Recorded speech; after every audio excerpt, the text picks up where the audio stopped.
Oke, Bismillahirrahmanirrahim. Assalamualaikum warahmatullahi wabarakatuh. Pada kesempatan kali ini, saya akan mempresentasikan hasil tugas akhir saya yang berjudul mengenai optimasi reaksi transesterifikasi pati dengan metil ester dan aplikasinya untuk enkapsulasi, di mana saya dibimbing oleh Profesor Dr. Andos Bambang Purwono, MSc, PhD, dan Bapak Muslih Anwar, MSc. Oke. Eh, yang melatar belakangi penelitian ini adalah di mana ditemukannya banyaknya zat aktif yang mudah terdegradasi, sehingga harus dilakukan suatu upaya untuk menahan agar degradasi tersebut tidak terjadi. Salah satu cara yang paling sering dilakukan adalah dengan melakukan enkapsulasi. Namun dalam enkapsulasi tersendiri ini perlu diperhatikan bahwa kita harus memilih ada yang namanya wall material untuk membungkus zat aktifnya ini, di mana wall material tersebut itu harus sesuai dengan zat yang ingin dienkapsulasi, di mana beberapa wall material itu sendiri berasal dari turunan polimer gula atau mungkin whey protein.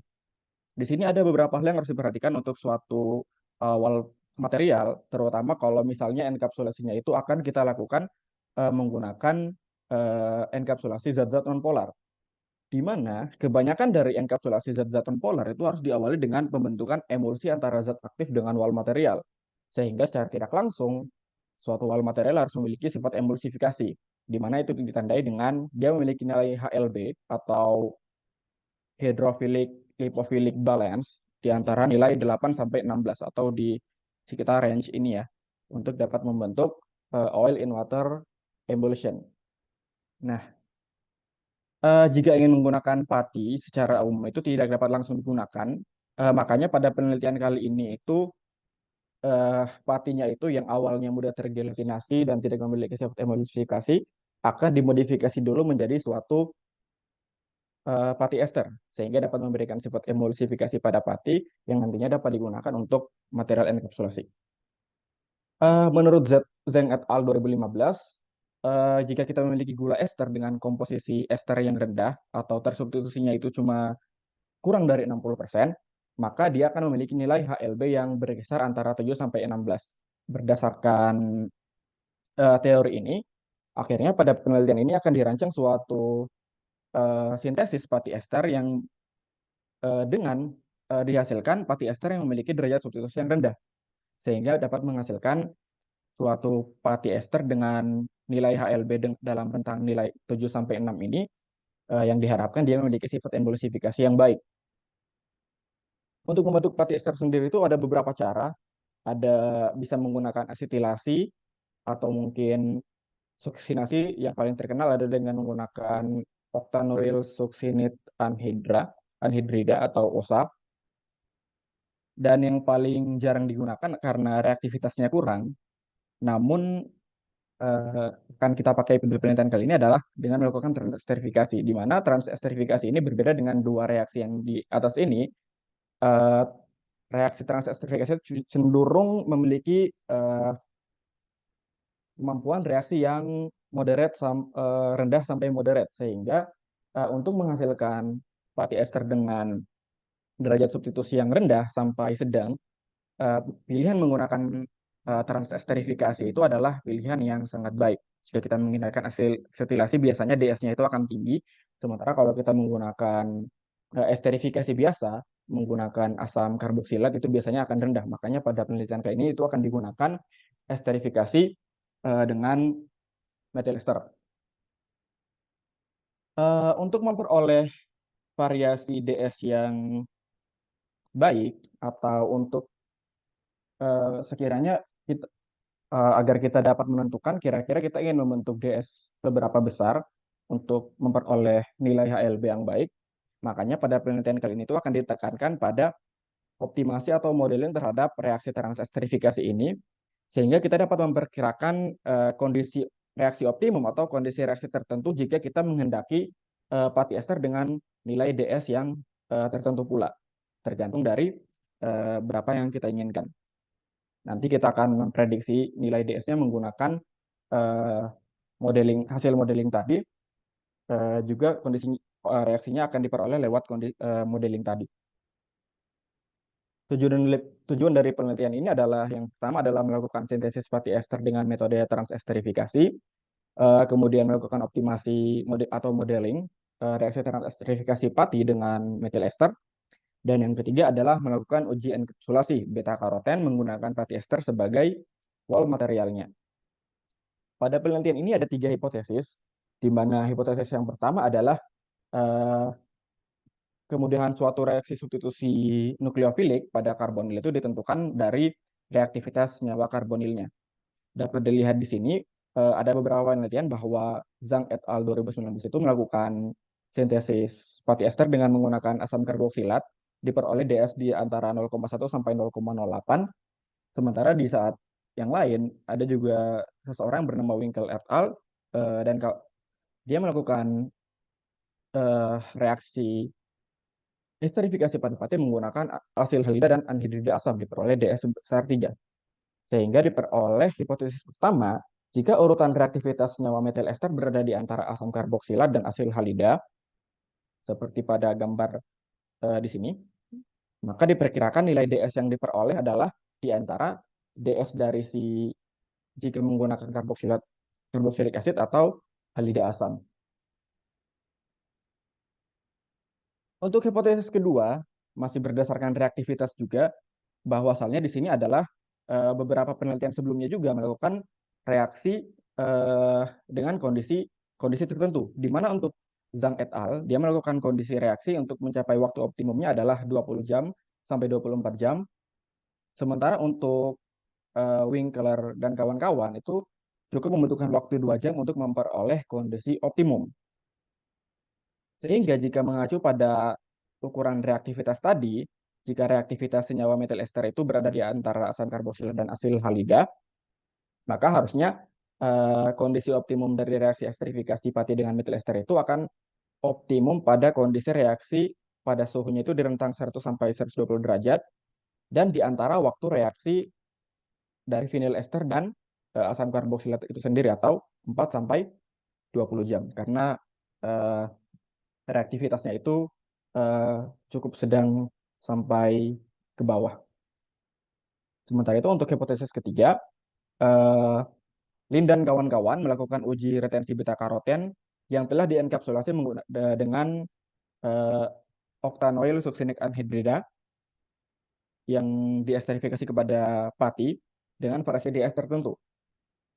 Dari hasil uji retensi diperoleh bahwa uh, hasil pengurangan atau degradasi dari beta karoten selama penyimpanan selama 14 hari itu tidak cukup mengalami pengurangan dan pengurangannya itu ya cukup hasilnya itu cukup kurang signifikan atau tidak terlalu berbeda signifikan.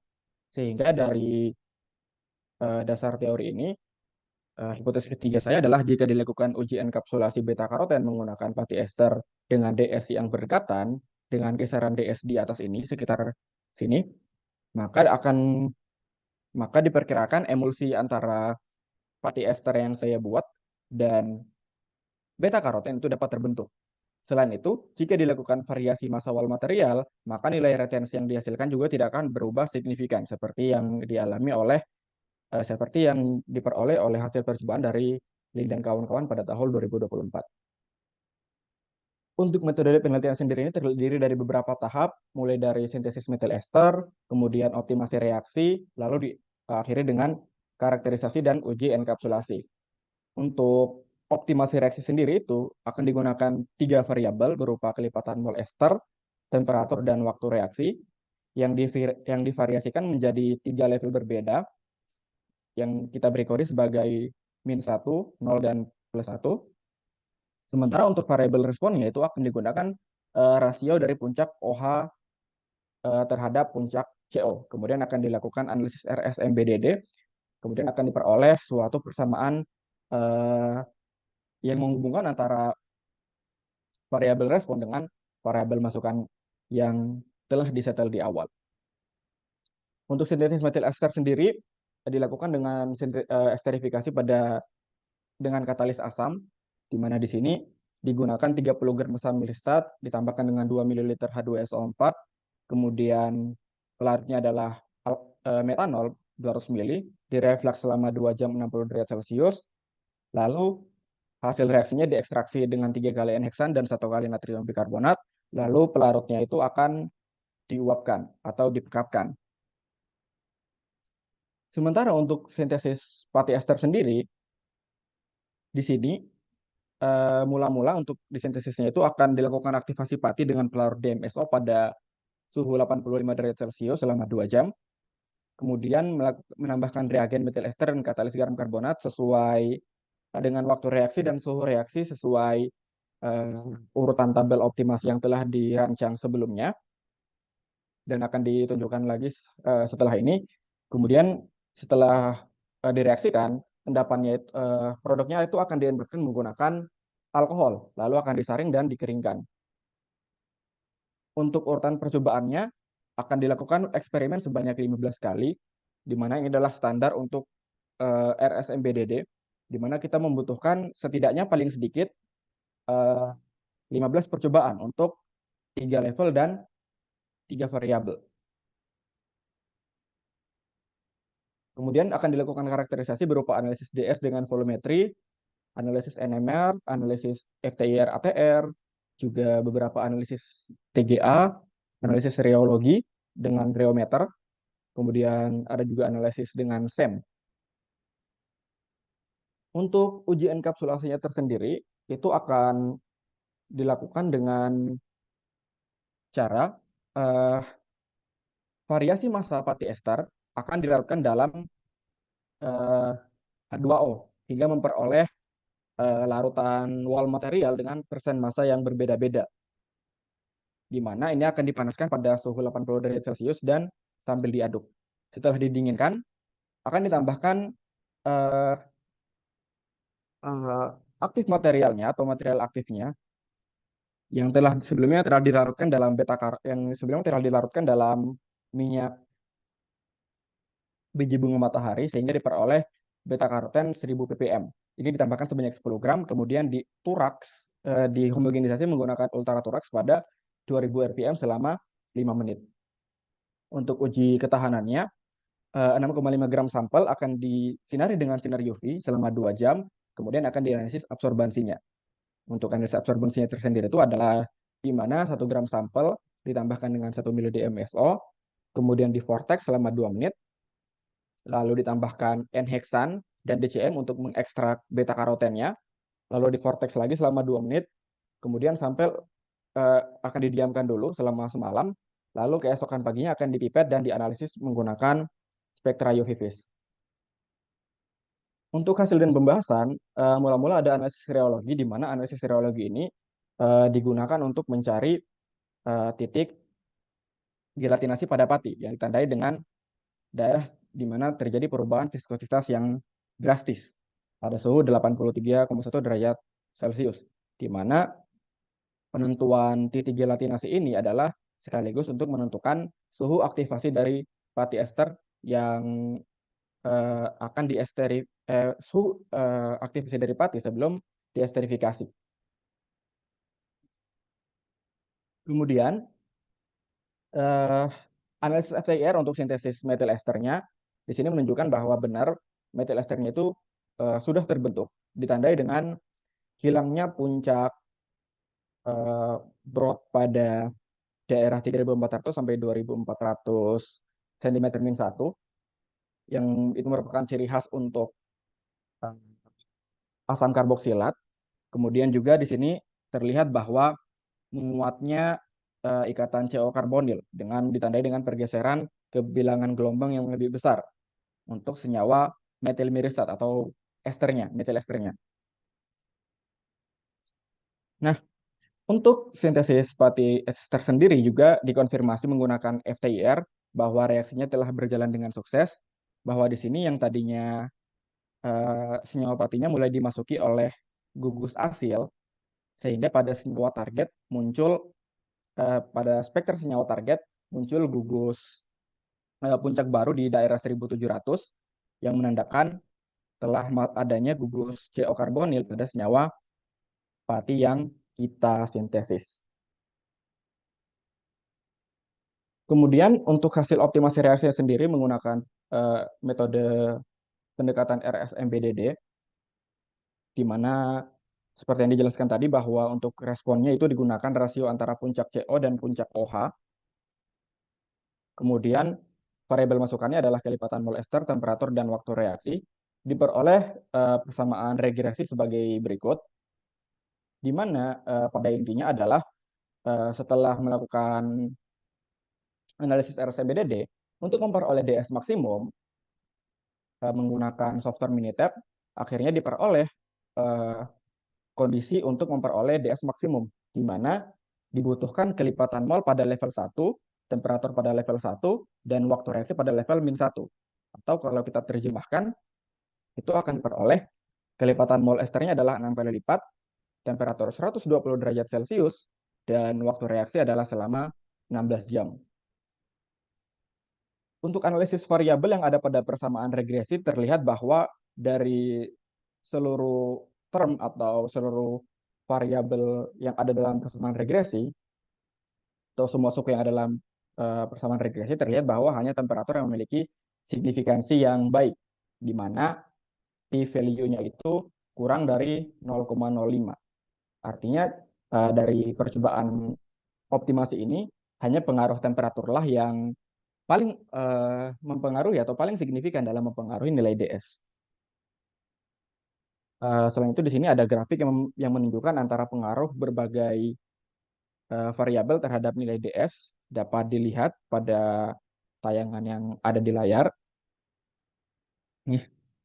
Kemudian setelah dilakukan optimasi, uh, dilanjutkan dengan upscaling produk atau peningkatan produksi.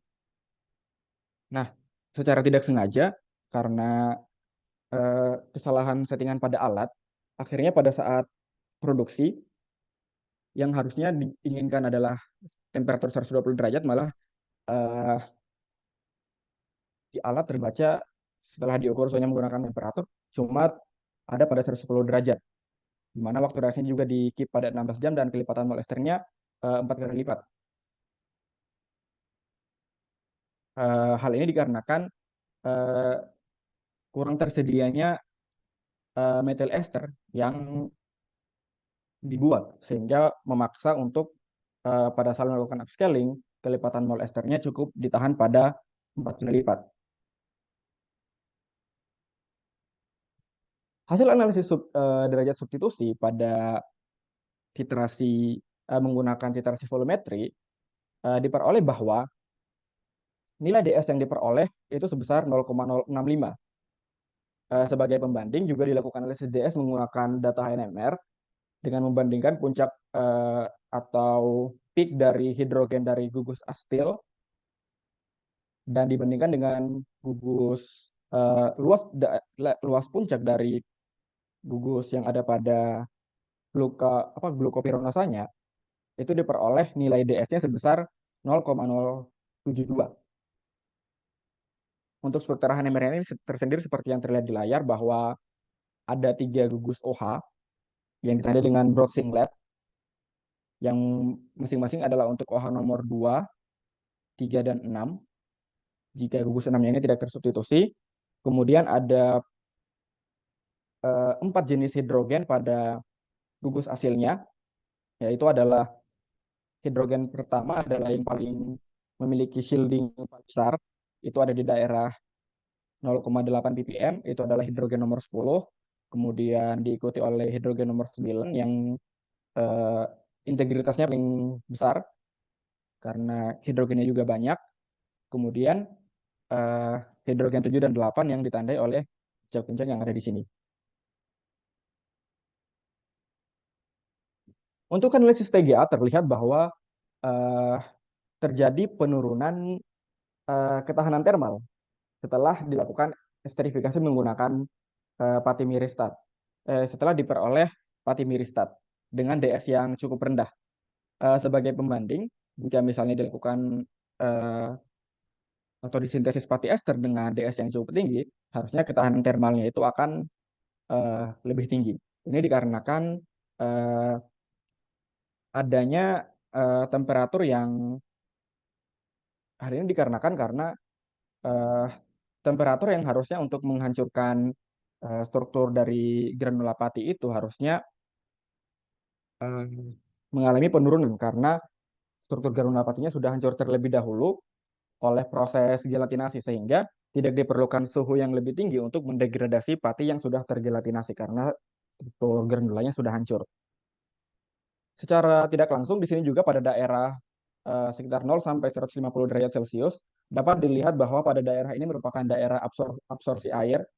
Terlihat bahwa pengurangan massa untuk pati propanoat, pati miristat dan pati asli atau pati aren yang digunakan sebagai material dasar terjadi penurunan massa yang di mana penurunan massa untuk pati propanoat itu hampir tidak signifikan, disusul oleh pati miristat dan paling kurang masanya adalah pati aren. Hal ini ditandai karena semakin banyaknya gugus asil yang masuk membuat pati esternya makin nonpolar sehingga tidak banyak air yang diabsorb oleh si senyawa sehingga membuat penurunan masanya juga akan memiliki tren yang seperti digambar di sini. Kemudian untuk masing-masing titik awal mengalami degradasi dapat dilihat pada tabel di bawah ini, di mana seperti yang dikatakan tadi bahwa untuk pati aren dia mulai terdegradasi pada suhu 277 derajat Celcius. Untuk pati propanoat dia yang paling tahan terhadap degradasi, dia terdegradasi pada suhu 322,62 derajat Celcius. Sementara untuk pati miristat, dia mengalami penurunan ketahanan termal ya, ditandai dengan uh, suhu degradasi pada 224 derajat Celcius. Untuk spektra SRD tersendiri di sini cuma untuk menunjukkan bahwa terjadi perubahan bentuk struktur pati setelah diubah menjadi pati ester, di mana di sini puncak-puncak signifikan untuk uh, suatu senyawa amilosa itu hilang setelah berubah menjadi pati miristat dibandingkan dengan satu puncak baru di sekitar 19 19 dua pada saat dua tetanya sama dengan 19 derajat. Sebagai pembuktian, hal ini didukung oleh spektra semnya di mana terlihat di sini bahwa struktur pati benar-benar mengalami perubahan yang signifikan yang awalnya berbentuk granula, kemudian setelah mengalami perubahan menjadi pati ester atau di sini pati miristat, uh, di sini terlihat bahwa struktur granulanya itu mulai hancur dan mulai menyatu menjadi seperti yang ada pada gambar di layar berikut ini. Untuk produk hasil enkapsulasi itu seperti yang ditayangkan pada gambar, di mana di sini ada perbandingan antara pencampuran larutan minyak yang mengandung beta karoten dengan air, yang kiri adalah tanpa pati ester, sementara yang kanan adalah dengan pati ester. Terlihat bahwa tidak terbentuk emulsi ketika tidak ditambahkan pati ester dan ketika ditambahkan pati ester terbentuk emulsi yang menandakan proses enkapsulasi itu berhasil untuk pati ester. Kemudian ini adalah profil perbandingan massa wall material terhadap air mulai dari 0,5% sampai 7,5%. Kemudian ini adalah kondisi emulsi setelah terkena paparan sinar UV. Di mana analisis ketahanan produk terhadap terenkapsulasi terhadap sinar UV di sini terlihat bahwa untuk sampel standar berupa beta karoten yang tidak dienkapsulasi, dia terjadi penurunan retensi menuju menjadi 80% dari nilai awal. Sementara untuk produk-produk yang mengalami enkapsulasi di sini eh, absorbansinya itu dapat tertahan mendekati nilai awalnya yaitu adalah 100%. Yang menandakan uh, enkapsulasi dengan pati ester dalam hal ini adalah pati miristat benar-benar dapat melindungi benar-benar dapat melindungi beta karoten terhadap uh, gangguan dari sinar UV atau gangguan dari lingkungannya. Uh, Terakhir adalah kesimpulan. Akhirnya dari setelah melakukan penelitian ini dapat disimpulkan bahwa pati ester telah berhasil disintesis, di mana keberhasilan sintesis ini ditandai dengan munculnya puncak karbonil pada bilangan gelombang 1739 cm-1. Kemudian berdasarkan analisis RSMBDD terlihat bahwa untuk mensintesis pati ester dengan kondisi optimum atau maksimal itu diperlukan suhu 120 derajat Celcius, 16 jam pengadukan, dan perbandingan mol ester 6 kali lipat. Dan juga diperoleh bahwa dari analisis RSMBD tadi ini, dari analisis ANOVA-nya, temperatur merupakan faktor yang paling signifikan dari mempengaruhi nilai DS dari senyawa. Yang ketiga adalah enkapsulasi beta karoten dengan pati ester memberikan hasil yang memuaskan, di mana ketahanan beta karoten terhadap sinar UV meningkat dibandingkan tanpa adanya enkapsulasi.